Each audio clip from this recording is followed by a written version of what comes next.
ఇన్ని లక్షల మందికి వస్తున్న అనుమానాలు కుటుంబానికి ఎందుకు రావట్లేదు అనేది కూడా పాయింట్ కదా. కుటుంబం మేము కన్విన్స్ అవుతున్నాం, మేము పోలీసులు చెప్పిన దానికి కూడా ఓకే అని చెప్తున్నారు. మీకు ఎలా ఉంటుందంటే, అంటే మీరు ఉద్యమాల్లో మీకు అనుభవం తక్కువేమో నాకు తెలియదు, బహుశా మీరు ఉద్యమాలు ఉన్నారా లేదో కూడా నాకు తెలియదు. అలాంటి ఉద్యమకారుల్ని లేకపోతే ఉద్యమకారుల్ని చాలా మంది చేసి ఉంటారు, కానీ ప్రత్యక్షంగా మీరు ఉద్యమాల్లో పాల్గొన్నట్టు కనిపించదు. మీకు ఒక సింపుల్ ఉదాహరణ చెప్తా. చీరాల్లో ఒక దళిత యువకుడు కిరణ్ కుమార్ పోలీసు కొడితే చనిపోయారు.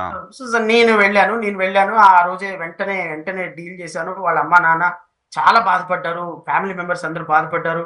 మా అబ్బాయి చచ్చిపోయినాడు, పోలీసులు కొట్టి చంపేశారు అన్నాడు. వెంటనే నేను బయటకు వచ్చేసి నేను కూడా బాగా వాళ్ళతో పాటు ఎమోషనల్ ఫీల్ అయిపోయి వెంటనే నేను తెల్లవారి పాటికి వచ్చేసేసి public interest litigation, CBI enquiry, పోలీసులు కొట్టి చంపేస్తే 376 కింద పోలీసులు కొట్టి చంపేస్తే 176 కింద పోస్ట్ మార్టం జడ్జి గారు చేయాలి, అట్లాంటిది ఎంఆర్ఓ చేసి మామ అనిపించేశాడు అని చెప్పి హైకోర్టులో కేసు వేస్తే ఈ కేసు లిస్టింగ్ అయ్యే టైంకి తల్లిదండ్రులను కొనేశారు. వీళ్ళు వచ్చి ఈ రోజు ఫైల్ చేశాను, 2 రోజుల తర్వాత లిస్టింగ్ అయ్యేటప్పటికి ఆ లిస్టింగ్ తెల్లవారవుతానికి ఈ రోజు సాయంత్రం వచ్చేసి సార్ మా కేసు మాకు ఇచ్చేస్తారా, మేము వెళ్ళిపోతాం, మేము విత్డ్రా చేసుకుంటాం కేసు అన్నారు. నేను అన్నాను ఇంకా రేపే హీరింగ్, ఇప్పుడు నేనేం విత్డ్రా చేసుకోవాలంటే నేను విత్డ్రా చేసుకోకపోతే మీ మీద కేసు పెడతాం సార్, మాకు ఆప్షన్ లేదు, మా దగ్గర నుంచి సంతకాలు లేకుండా మీరు కేసు ఇస్తారని మీ మీద కేసు పెట్టాల్సి వస్తుంది, మర్యాదగా మా కేసు మాకు రిటర్న్ ఇచ్చేయండి అన్నారు. నేనేం చెప్పాను, ఒక నమస్కారం పెట్టేసేసి మీ కేసు మీరు తీసుకెళ్ళిపోండి అని సంతకం పెట్టించేసారు. 50 లక్షలు తీసుకున్నారు.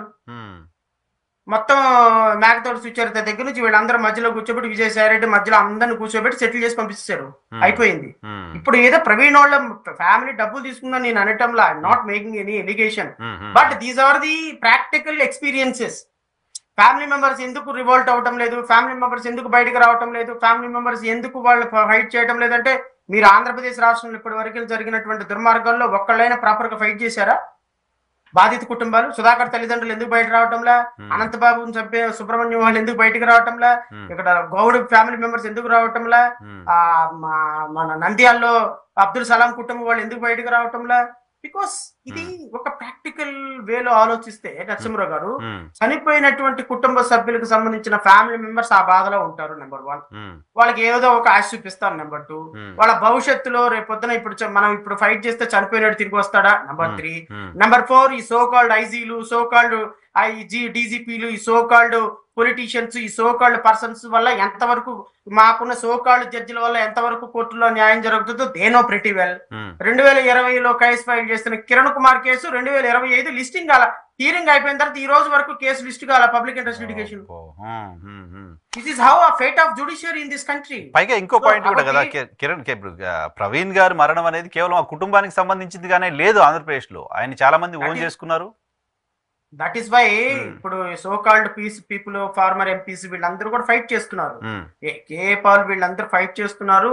వాళ్ళ పాపం వాళ్ళేదో వాళ్ళు తిప్పలేదో వాళ్ళు పడుతున్నారు. నేను వాళ్ళ గురించి మాట్లాడాను, కానీ కరెక్ట్ నేనేమంటానంటే, ప్రభుత్వం ఇన్ని లక్షల మంది ఎమోషన్స్ ఇన్వాల్వ్ అయి ఉన్నటువంటి ఈ కేసులో అసలు రియల్ కల్ప్రిట్ ని మాకు న్యాయం జరిగింది అనిపించకపోతే వ్యవస్థ ఎందుకు నరసింహరావు? కరెక్ట్, కల్పించారు కూడా కదా. 100% భారతదేశంలో న్యాయం చేయడం మాత్రం జరిగినట్టు కనపడాలి కూడా కదా. ఇప్పుడు ప్రవీణ్ మరణం గురించి రాష్ట్రంలో ఏ వ్యక్తిని అడిగినా అందరూ ఏమంటారు అంటే, ఏదో జరిగిపోయిందంటే, తాగాడంటే గుద్దాడంటే, అంతవరకు అది మాకైతే నమ్మకం లేదు అంటున్నారు.